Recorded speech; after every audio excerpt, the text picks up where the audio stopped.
তাহলে দাদার সাথে গন্ডগোল হয় মাঝে মাঝে, আপনি একটু কাজ বেশি করেন বলে। সংসার জীবনে সবই থাকবে। তবে এর মধ্যেও একটা ভালোবাসা আছে না বৌদি? ভালোবাসা, শান্তি সবকিছু আছে। একই জায়গায় বসে কাজ করি, ওরা যখন দুজন কাজ করে, আমরা দুজন কাজ করি। তাহলে দাদার সাথে মাঝে মাঝে একটু মনোমালিন্য হয়, আমার বৌদি দাদার চেয়ে বেশি কাজ করেন এই জন্য।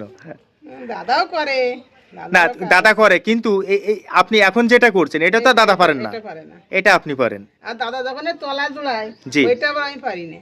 ও, তাহলে দাদাও তো বলতে পারেন যে আমিও যেটা পারি তুমি সেটা পারো না। তুমি তোমরা হয়তো বৌদি নাকি? বলে বলে আমি যা পারি তুমি তো পারো না, সব আমার একা জোড়াতে তলা। আচ্ছা, গোড়টি তো আমারও একা হয়, আমারও তো কেউ বানাই দেয় না। এই দেখেন, একেবারে জীবন থেকে নেই একটা গল্পের মতো, তাই না লতিফ ভাই?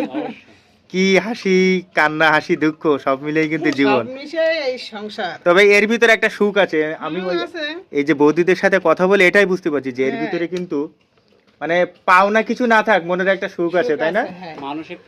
মানসিক একটা প্রশান্তি, মানসিক একটা সুখ শান্তি আছে কিন্তু আমরা এটার তো ভিতরে। পরিষ্কার পরিচ্ছন্ন থাকতে পারি না, কিন্তু আমাদের মধ্যে একটা আনন্দ, হাসি, কান্না সব মানে আছে। একটা পবিত্র ভালোবাসা স্বামী স্ত্রীর, হ্যাঁ, কিন্তু দাদা আমরা বৌদির তো একটা পরিষ্কার থাকতে পারি না। চমৎকার একটা ভালোবাসা। এই কাদামাকি থাকতে হয় সারাক্ষণ। কি একটা শান্তি দেখেন, এটা অনেক পরিবারে কিন্তু এটার অভাব থাকে, কিন্তু আমার এই দাদা বৌদির নিরেট একটা ভালোবাসা।